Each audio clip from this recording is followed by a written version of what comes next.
try natin. Ito try ko. 180 yards mga idol.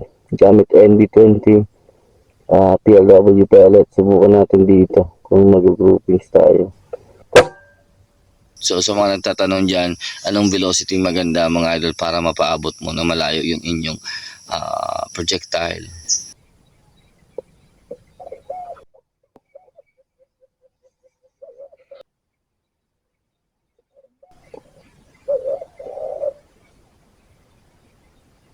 Ayun, magandang umaga sa inyong lahat. So binalikan ko tong spot. So ayun, mataas na yung dahon ng mani mga idol. Then yung palay. So sabi sa atin dito mga idol, nung pumuntok tayo, sabog pa lang, bagong sabog. A day after magsabog mga idol ng palay. So ang tawag dito sa amin sa buwag mga idol. So marami daw bumababa. Kubahon. Yung brown na pigeon mga idol dumaan. So bihira na yan dito ngayon. So sabi, yung dami daw na bumaba dito, spotted tsaka collared dove. Isang linggong nakalipas mga idol. So belated Merry Christmas sa inyong lahat. Advance Happy New Year. So ngayon mga idol is December 27. Ayan, magsisimula pa lang ako. Nag zero check lang ako mga idol. Yung nangyari sa unit natin, again bumaon na naman yung barrel. So bumaon yung barrel gawa ng last hunt namin na nila Zane ni Mrs. mga idol, sumabit yung silencer ko. Hindi siya na-lock sa barrel, tapos naputok ko siya. So nung pinutok ko, akala ko okay na yung silencer ko, sumabit siya. So nayupi niya yung exit. Ngayon inalis ko yung barrel, lininis ko yung sumabit dun para makita ko siya ng maganda. Nakalimutan ko siguro ilak ng maganda. So ayun, siguro mga 2 shots pa lang yan bumaon. So kakabalik ko lang galing dun sa kubo, nagkuha ko ng tools at repair natin. So hopefully mga idol mabumba dito at sana maganda yung putok nito ngayon mga idol. And pag may sabit pa rin mga idol, palitan ko ng suppressor, meron tayong baon. So well, advice lang, baon din tayo minsan ng suppressor kahit yung hindi napakatahimik mga idol, hindi super quiet, pero at least hindi bulabog ng maganda. So ayun, sige mga idol, stay tuned lang, sana po isuportahan natin itong video and hopefully may huli tayo ngayon mga idol. So hanggang alas 8 lang tayo dito. Ayun, meron na sana tayong isang spotted mga idol, hindi ko nakuha ng camera. So yun, linagay na natin. So bumagsak siya mga idol dun sa may sabog ng palay. So hindi siguro maganda yung patama natin, pero bumagsak siya lang siya dun. Buti dun lang sa sabog. So tingnan natin kung may babalik pa mga idol. So time check nga pala tayo, oras na ba? So 6:14, maaga pa. Stay tuned lang. Shout out Sir Rico Maliza. Halawang dapo.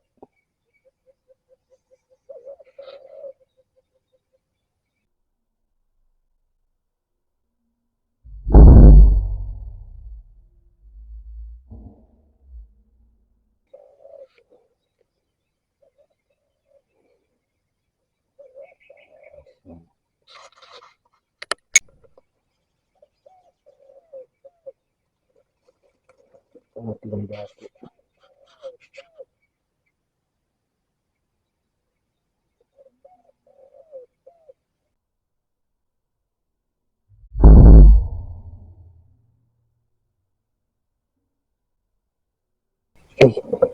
Please.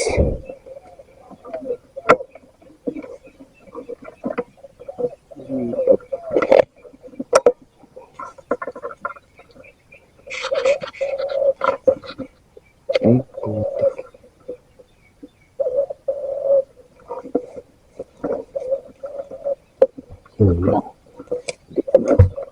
Hindi ko magalaw.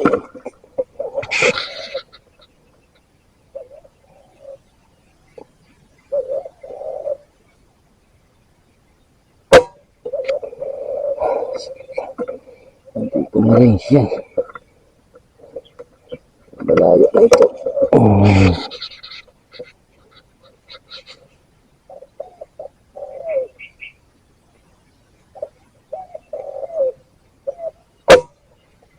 Okay. Shooting left. Hindi ko alam kung bakit tayo shooting left dito.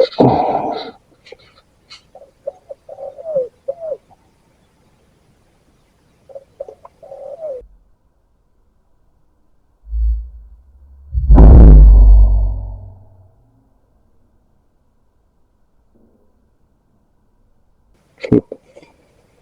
Bagsak. Shooting left tayo doon. So yun mga idol, bali nakakatatlo tayo mga idol.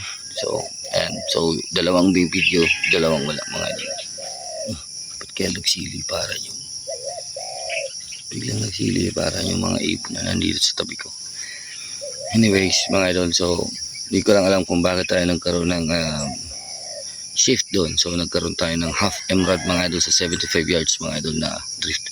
Wala namang hangin. So siguro nung nabagok yung gumalaw yung ating barrel. So check ko pa, check ako on 0.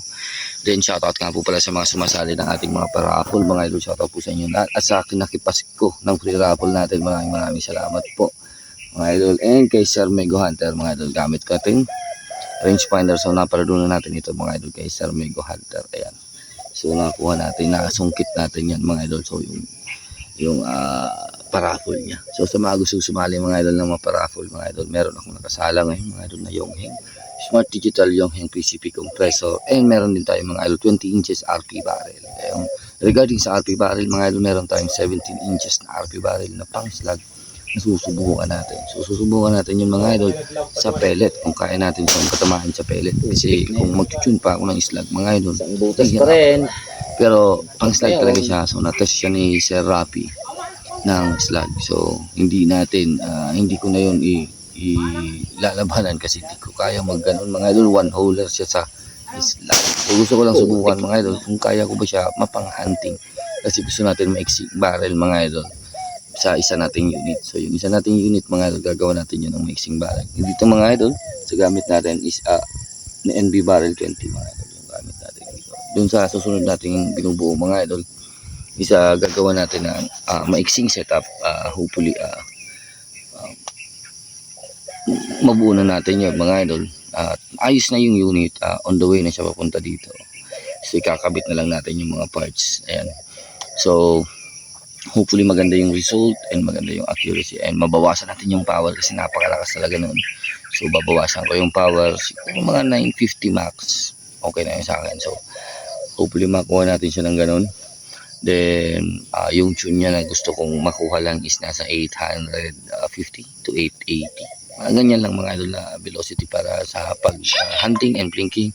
Matipid po siya sa hangin, kasi kung sasalpakan natin yung mga idol ng 17 inches barrel, sure yan mga idol na makaksaya po yan sa hangin. So kasi kung aabutin mo yung ganong klaseng velocity, take note mga idol, the more na maiksi yung barrel mo, the more po na mababa yung inyong velocity. The more naman na mahaba yung inyong barrel, the more naman na malakas yung inyong velocity. So kung gusto nyo ng malakas talaga na velocity, kargaan nyo ng mahabang barrel. Kung gusto nyo naman ng compact na maiksi, so alam nyo na bababa yung velocity nyo. Pero gusto ko rin matest yan mga idol na kung yung power or knocking power ng maiksi versus mahaba. Pero kahit saan ko tingnan, malakas talaga yung mahaba. So pero at least gusto ko lang masubukan next time. So anyways, then may nag-request nga pala sa atin ng plate dito sa 146 para nakikita daw natin yung impact. So 146 yards, maghahanap ako ng pwedeng gumawa sa atin ng plate, kahit mga 2 inches plate mga idol, then 1 inch. Tapos try natin kung kaya natin yan mga idol. Hopefully maghahanap ako ng magagawa ng bilog na ayoko yung nayuyuping klaseng metal. So plate siguro. Ayan, maghanap tayo ng pwedeng gumawa kahit hindi perfect, kahit square, pwede na siguro square. As long as na makikita natin siya dito sa sa malayo mga idol, pag may pintat na puti. Ayan, maraming salamat po sa inyo lahat mga idol. Ayan, set up natin.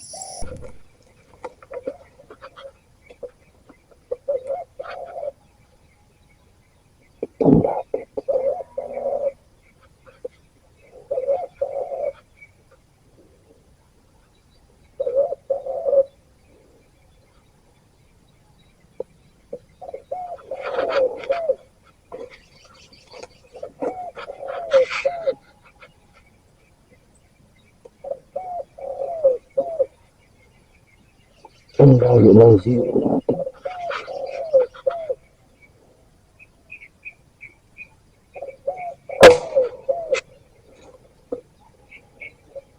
Kapit. Ang lima.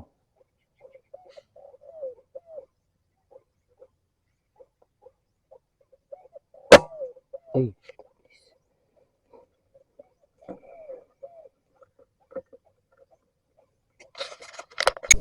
Ayan mga idol. So, walang ibong dumapo.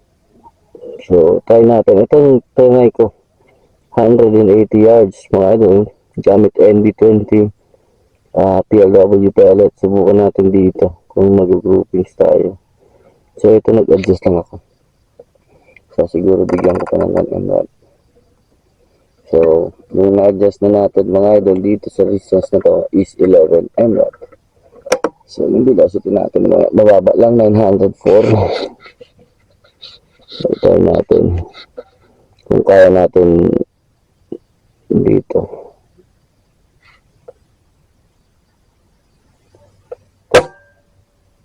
Okay. So, 11 MW yung dial natin.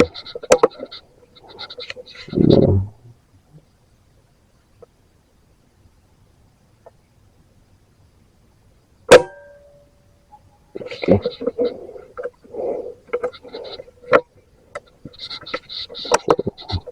Hindi na tayo dito makatagal ang Yakult. Try natin 5 shots.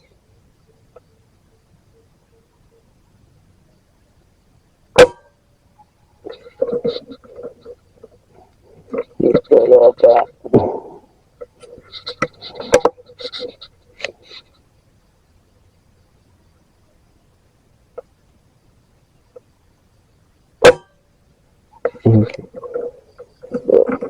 Plus 1. Pero yung raya natin, kung titingnan ko, pakawin lang ito. Pero raya siya. So, NB20 ito mga idol.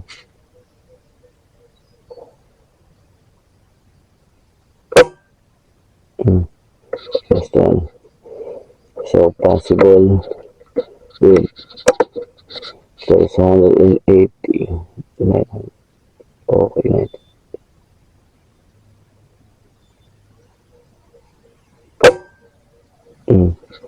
Saka, pag masarap yung wind, tingnan natin ang groupings niya.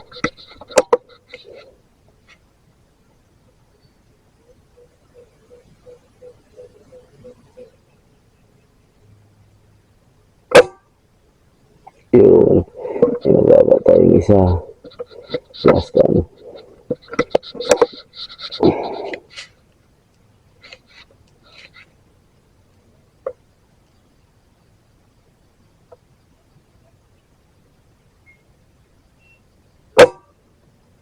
Okay. So may mababa na tayo. Baka hindi na kaya ng ating regulator. O yun, tank. So mababa na yung tank pressure natin. Yan. So yun mga idol, bali nakapat lang tayo. So hindi natin tinamaan, hindi natin napuruhan yung isang color top. So sinubukan kong mag-re-zero dito sa malapit. Trinay natin sa 180 yards mga idol. 180 yards, malaki yung groupings pero hindi kasi stable yung platform. Then syempre pellet lang. Pero sa tingin ko mga idol maganda. Yung nga lang, under, ano na tayo? Under 2.5. So, need to refill na mga idol dito sa ating unit. So, medyo okay naman ako mga idol sa patama ng ganun. Siguro kung halimbawa 3,000 galing yung ating tank pressure, eh maganda din yung lipad niya dun mga idol sa ilang putok. Pero yung mababa natin is halos nagdikit pa rin siya. 180 yards na yun mga idol. Dun yun sa kubo. Yung sa kubo mga idol. Yun may bubon dun mga idol. Yun ang takip. Takip yun ang bubon. Inalis lang kaya nakaganyan siya. Eh dito tayo. Sinubukan natin. So abot. So nagdahil ako bali 11 MRAD para sa ating hold. Ayan.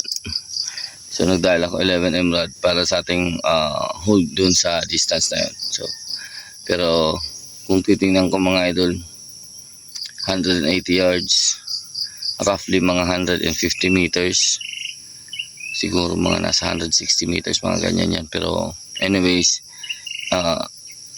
hindi ka naman puputok ng ganyan. Pero kung sa plinking, kaya mo pang tumama ng lata ng sardinas dyan mga idol, kahit papaano. So sabihin natin maraming putok lang, pero tatama pa rin. O kahit sa mismo o Yakult mga idol, makakatsamba ka pa rin. Ayan. So pellet lang yung gamit natin mga idol. Yan. So 900, alam ko ito is 880 feet per second lang mga idol. So kung napapansin nyo, 880 feet per second mga idol, pero yung lipad niya ganun, kaya niyang umabot. So sa mga nagtatanong dyan, anong velocity maganda mga idol para mapaabot mo na malayo yung inyong projectile, nasa shooter yan. So kung marunong kang mag-hold, marunong kang mag-dial, makukuha mo rin yan. Pero yung accuracy naman sa distance ng mga ganun, like 80 up, give or take, mahihirapan ka rin talaga magpapino unless maganda yung weather condition, maganda talaga yung airflow ng unit nyo, yung regulator nyo maganda, yung projectile nyo maganda. So talagang makukuha mo rin yan. Pero pag local pellets ka, like Astro 18, mga hindi sorted pellets, like ganito PLW, hindi po ito sorted, so kinuha ko lang to sa lata. So bibigyan ka rin talaga ng, syempre merong malaking groupings talaga, lalo na sa local pellets. So tandaan nyo mga idol, pag mataas yung standard nyo mga idol, siguraduhin nyo rin na mataas din yung quality ng inyong mga gamit. So yung rangefinder nyo magandang klase, yung unit nyo magandang klase, yung barrel nyo magandang klase, yung regulator and projectile nyo and scope nyo magandang klase. So lahat po yan dapat maganda rin, so para bigyan ka rin ng maganda. So syempre yung shooter na rin mga idol, talagang maganda and stable yung platform. So pero pag hindi stable mga idol, tandaan, magkaroon tayo ng consideration. So babaan natin ng kaunti yung ating standard. So ayan, kung hunting setup like ganito mga idol, galon tumama sa 180 piso ata ito, or 25 cents ito sa 25 meters. Same ang groupings niya sa 50. So 25 to 50, same 25, hindi siya one holer. Okay na sa akin yun. Hunting setup. So mapa Astro ito na barrel ganun, then mapa PLW. Yung kaibahan lang niya sa Astro is madalas ka makaka-encounter ng flyer na pellet unless na sinort mo yung Astro mo. Pero pag hindi mo sinort, madalas ka makakakuha ng ganon. So titimbangin mo yan, head size, re-size pa yan, ilulug mo kung kailangan, or ililinisan mo, huhugasan mo kung kailangan. So maraming proseso para sa local, unlike sa mga imported or mga ganitong pellet, isa medyo kaunti lang yung kailangan mong gawin. So pwedeng resize lang or timbang lang. Dito sa PLW, timbang lang yung kailangan ko. So kailangan ko din itimbang yung PLW para ma-separate ko po yung ibang underweight or overweight na projectile. So meron din siyang ganun. So ayun mga idol, at apat lang nakuha natin. So siguro atras na ako at parang wala na akong nasisilayan dito mga idol. So meron talaga itong pinupuntahan. So siguro mamaya mag-scout ulit ako. Hanap naman ako ng pwede kumapwestuhan para makapagtikling naman ako mamayang hapon. Pero ngayong umaga mga idol, susubukan ko muna yung RP barrel. Try natin yon. Then meron akong isang barrel mga idol na 17 inches din. Sunap ng tropa natin. So Sir Gile, maraming salamat. Sinap niya sa bipod natin. So try din natin yun kung anong performance niya mga idol.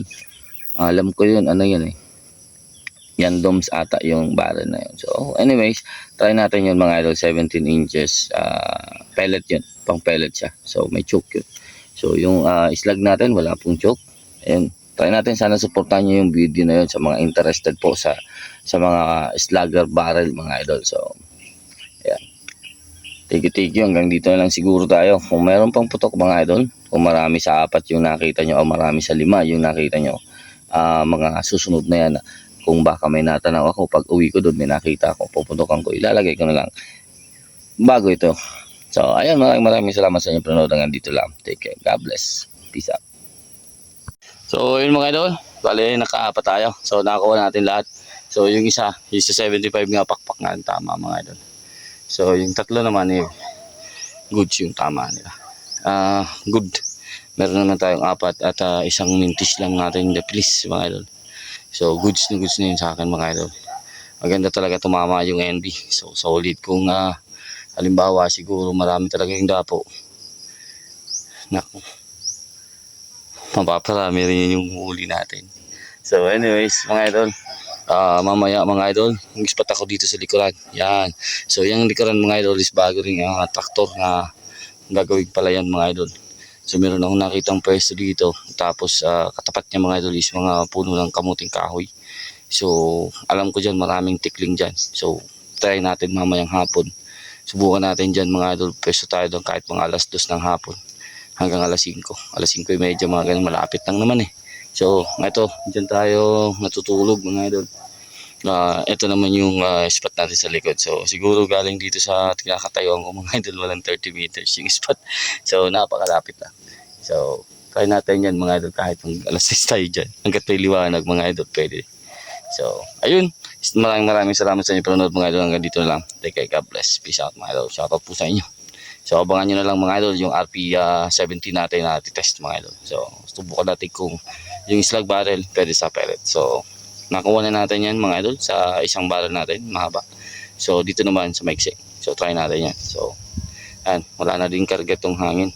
So kailan pa to? Last hand pa namin to na karga nito. So magre-refill lang ako. Ayan. Sige mga idol.